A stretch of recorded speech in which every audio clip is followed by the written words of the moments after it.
मर्द जब उसके ऊपर जिम्मेवारियाँ होती है ना, वो जब मार्केट में आता है पैसा कमाने के लिए, जब मार्केट में आता है तो उसके जहन में सिर्फ यही रहता है कि मेरी बच्चे हैं, मेरी वाइफ है, सिर्फ घर की जिम्मेवारियाँ नज़र आती हैं।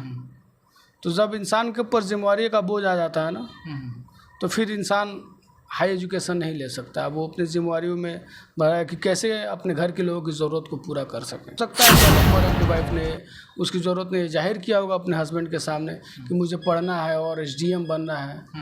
तो एक मर्द होने के नाते उसने अपना फ़र्ज़ अदा किया, उनकी जो चाहत थी उसको पूरा किया। अब अगर क्या बोलाता है ज्योति मौर्य हायर एजुकेशन के बाद, जॉब के बाद अगर वो अपने पति के साथ ऐसा व्यवहार करती हैं तो जाहिर सी बात है ये गलत है। लेकिन सबसे पहले कि मैं एक दिन मोबाइल चला रहा था तो मैंने कुछ ऑडियो वायरल हुआ था ज्योति मौर्य और जो उनके जो जिनसे उनका अफेयर चल रहा है उसमें वो इस वक्त मेरे साथ नौतन बैरिया विधानसभा पूर्व विधायक प्रत्याशी डॉक्टर शाहनवाज हुसैन साहब जी हैं। तो हम उनसे बात करेंगे आज इस मुद्दा पे कि जो मुद्दा इस प्रकार से है कि यूपी के प्रयागराज से एक खबर निकल कर आ रही है जो काफ़ी वायरल चल रहा है उस खबर को, और उस खबर पे आज हम इनसे जानना चाहेंगे कि जो आलोक मौर्य और ज्योति मौर्य के कहानी से आप सभी रूबरू होंगे और सोशल मीडिया पर लगातार इस खबर को देखते होंगे। तो इसी पे हम इनसे आज जानकारी लेना चाहेंगे कि आखिरकार आलोक कितना सत्याता है, आलोक में कितना सत्याता है और ज्योति में कितना सत्याता है। जो आलोक है अपना सब कुछ निछावर करके रात दिन एक करके ज्योति मौर्य को एसडीएम बनाने में मदद करता है और फिर ज्योति मौर्य के द्वारा उसको ठुकरा दिया जाता है, आलोक को ठुकरा दिया जाता है और प्रेम प्रसंग के मामले में ज्योति मौर्य एक ठोस कदम उठा के अपने प्रेमी के साथ गलत कदम उठाती है और फिर आलोक मौर्य को छोड़ देती है। इस पर हम जानकारी लेने के सबसे पहले डॉक्टर साहब आपको हमारे न्यूज में स्वागत है। जी शुक्रिया। सबसे पहले कि मैं एक दिन मोबाइल चला रहा था तो मैंने कुछ ऑडियो वायरल हुआ था ज्योति मौर्य और जो उनके जो जिनसे उनका अफेयर चल रहा है उसमें वो इंसान अपनी बीवी के बारे में भी गलत सलत बोलता है और उसको भी मारने की बात कहता है और आलोक मौर्य को भी गाड़ी से कुचलाने की बात कहता है, जिसका ऑडियो वायरल हुआ था, जो ऑडियो मैंने सुना था। अच्छा। और इस तरह का घटना समाज के लिए दुर्भाग्यपूर्ण है और मैं इस सब ऐसे घटना का सपोर्ट नहीं करता हूं। मैं इसका घोर निंदा करता हूं। इस तरह की घटना से समाज में अराजकता फैलेगी। डॉक्टर साहब ये आपसे जानना चाहेंगे कि जो ज्योति मौर्य की हुई है उससे हमारे समाज पे गलत प्रभाव पड़ रहा है या नहीं, आपके कथन अनुसार? ऐसे घटनाओं से तो समाज पे बुरा असर पड़ेगा ही जी।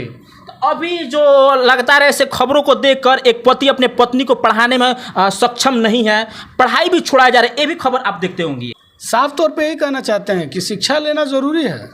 हमारे पैगंबर ने तो शिक्षा लेने के लिए अपने देश छोड़ के दूसरे देश में जाने के लिए भी बोला है, लेकिन पर्दा ज़रूरी है और औरतों के लिए मेरे हिसाब से पर्दा बहुत ज़रूरी है। और अगर जो भी औरतें और जो लड़कियां हाई एजुकेशन ले रही हैं वो पर्दे में जाएं, बुर्के में जाएं। हमने ये नहीं बोला नहीं पढ़ाना चाहिए। तो पर्दे की बात बोल रहे हैं तो फिर तो वो पर्दे में रहती, पर्दे में अगर रहती पर्दे में शिक्षा ली रहती, पर्दे में जॉब करती तो ऐसे घटना ही नहीं होती। तो चेहरा से घटना हुआ है, जाहिर सी बात है, चेहरा से तो सारे घटने होते हैं।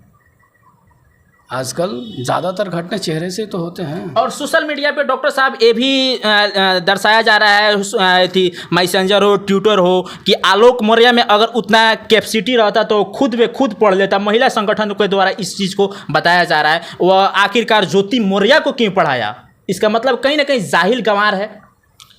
देखिए, एक सबसे बड़ी बात मैं आपको बताता हूँ। एक मर्द जब उसके ऊपर जिम्मेवारियाँ होती है ना, वो जब मार्केट में आता है पैसा कमाने के लिए, जब मार्केट में आता है तो उसके जहन में सिर्फ यही रहता है कि मेरी बच्चे हैं, मेरी वाइफ है, मेरी माँ है, मेरा भाई है और मेरा बहन है। लड़की के दिमाग में सिर्फ घर की जिम्मेवारियाँ नज़र आती हैं। तो जब इंसान के ऊपर जिम्मेवारी का बोझ आ जाता है ना, तो फिर इंसान हाई एजुकेशन नहीं ले सकता। वो अपनी जिम्मेवारियों में बढ़ा कि कैसे अपने घर के लोगों की ज़रूरत को पूरा कर सकें। और वो अपने ज़रूरतों को पूरा करना चाहता है, अपने घर की ज़रूरतों को पूरा करना चाहता है, अपने जो घर में जो ज़रूरत है उसको पूरा करना चाहता है। हो सकता है कि आलोक मौर्य की वाइफ ने उसकी ज़रूरत ने जाहिर किया होगा अपने हस्बैंड के सामने कि मुझे पढ़ना है और एसडीएम बनना है। तो एक मर्द होने के नाते उसने अपना फ़र्ज़ अदा किया, उनकी जो चाहत थी उसको पूरा किया। अब अगर क्या बोलाता है, ज्योति मौर्य हायर एजुकेशन के बाद, जॉब के बाद अगर वो अपने पति के साथ ऐसा व्यवहार करती हैं तो जाहिर सी बात है ये गलत है। लेकिन ये भी आप देखिए, आप एक ज्योति मौर्य के वजह से पूरे औरत जात को आप गाली नहीं दे सकते हैं, औरत जात पे ये आरोप नहीं लगा सकते हैं। हाँ जी, जरूर जाहिर सी बात है कि जानते हैं ना, जैसे कहावत है ना कि एक तालाब में अगर गंदी मछली है तो पूरे तालाब को गंदा कर देती है, तो वैसे ऐसे लोगों की वजह से सबकी बदनामी होती है। लेकिन हम जहाँ तक मेरी सोच है कि, और मैं अपील भी करूँगा कि एक ज्योति मौर्य की घटना से आप लोग और जो एजुकेशन है, जो लड़कियाँ आगे बढ़ रही हैं उस पर रोक ना लगाएं। हाँ, बस यही कहेंगे कि पर्दे में सब चीज़ हो, पर्दे में शिक्षा हो, पर्दे में रहे, घर की इज्जतों को बरकरार रखें। डॉक्टर साहब, आप आखिरी प्रश्न आपसे पूछना चाहेंगे कि यूपी सरकार को आलोक मौर्य और ज्योति मौर्य पे कैसे ठोस कदम उठानी चाहिए? आखिरकार ज्योति मौर्य को क्या होनी चाहिए? सबसे बड़ी बात है, देखिए ये जुडिशियल मामला है, इसमें सरकार क्या कर सकता है? जाहिर सी बात है कि अगर हमारी और आपकी शादी हुई है और हमारी और आपकी शादी हुई है, अभी तो मैं कुछ दिन पहले देख रहा था फेसबुक पे, बहुत सी औरतें बोल रही थी, जो लोग अभी तलाक के बारे में बोल रहे थे कि तलाक ऐसा है, तलाक वैसा है, तलाक गलत है, जो इस्लाम धर्म पे उंगलियां उठा रहे थे, उन लोगों को मैंने अब देखा है कि नहीं, अब तो अगर आप मिसअंडरस्टैंडिंग है तो तलाक हो जाना चाहिए। आजकल तो देख रहा हूँ मैं फेसबुक पे, बहुत सी लड़कियाँ, औरतें भी तलाक का सपोर्ट कर रही हैं।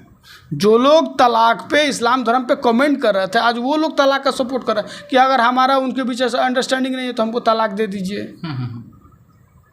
और ये इस्लाम पे पूरा मुद्दा उठा रहे थे कि आज से कुछ दिन पहले कि नहीं तलाक गलत है, ये गलत है, वो गलत है। आज वही लोग सपोर्ट कर रहे हैं तलाक का। ट्रेंड चल रहा है कि अगर हमारे और आपके बीच में अंडरस्टैंडिंग नहीं है तो हमको तलाक दे दीजिए, हम अलग रहेंगे। तो अभी मेरे साथ डॉक्टर शाहनवाज हुसैन साहब और पूर्व विधानसभा नौतन बैरिया विधानसभा प्रत्याशी डॉक्टर शाहनवाज हुसैन ने आलोक मौर्य और ज्योति मौर्य पर हमारे न्यूज़ के माध्यम से बहुत सारे प्रश्नों को हल किया और बहुत सारे प्रश्नों को हमारे पूछे जाने पे बहुत सारे प्रश्नों को जवाब दिया गया। तो बने रहे हमारे पब्लिक टाइम न्यूज़ के साथ, और फेसबुक पे पहली बार हमारे खबर को देख रहे हैं तो फॉलो करें, और यूट्यूब पर देख रहे हैं तो सब्सक्राइब करें, और ज़्यादा सब्सक्राइब करें। और इस चीज़ को हमारे समाज में इनके द्वारा बताया भी गया कि हमारे समाज में इसका दुर्व्यवहार नहीं पड़ना चाहिए। तो ऐसे तमाम खबरों को देखने के लिए बने रहें पब्लिक टाइम न्यूज़ के साथ।